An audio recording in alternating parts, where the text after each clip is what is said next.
Places of power. Now, when you're doing Qigong, you'll notice that you get a different effect.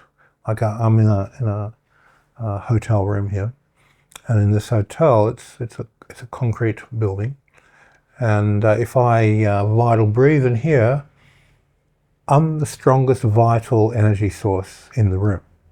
That means that when I vital breathe, it's through my vital energy, my energy that I'm working with. There's no energy to speak of in this room other than me.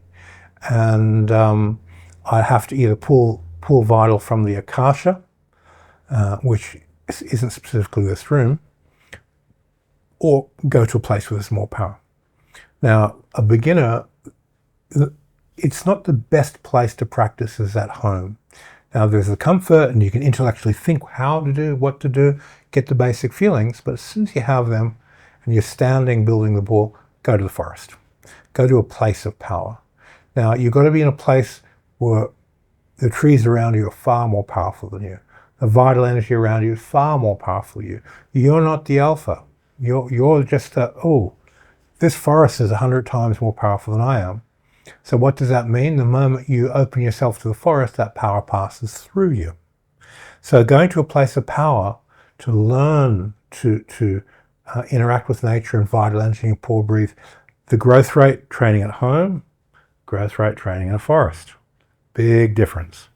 And if you get this in your mind early, it's like, well, how can I get to a place of power at 5 a.m. before I have to get ready for work and go do an hour and practice till sunrise and go to the forest, and sunrise happens, you go back home, have a quick shower and off to work.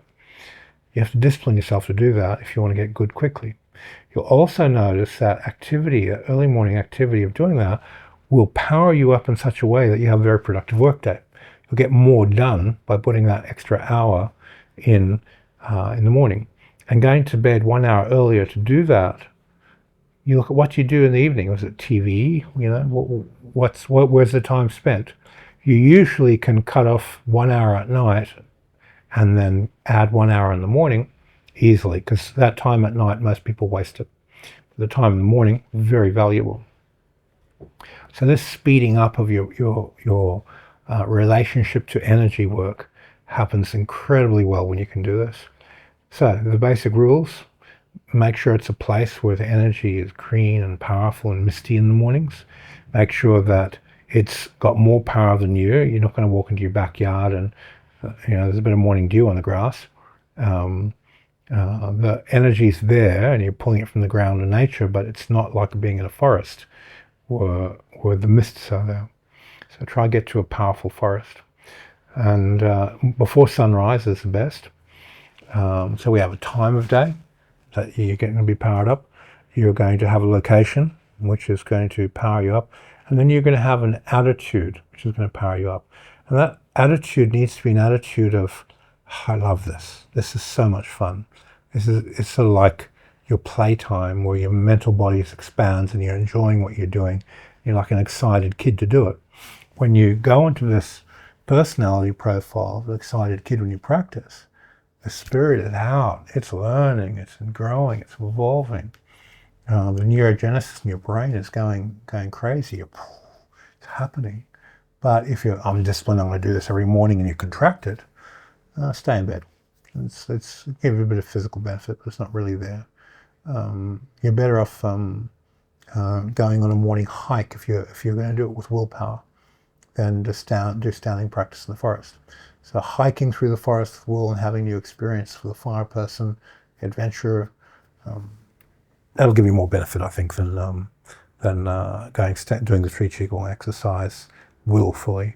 It's got to be fun. Okay, so for those of you who are starting in qigong, learn the basics, get the basic idea of sitting and standing, building the ball and pour breathing, so forth at home, and then move to early morning practice in the forest.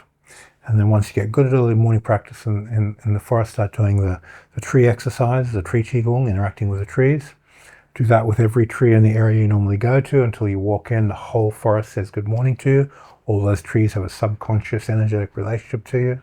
And they welcome you in, and you get mind expands into the space, and then you're working with a larger space and bigger space, and then before long it's sort of like, wow, this is incredible. All these trees have a personality that I'm interacting with, have consciousness.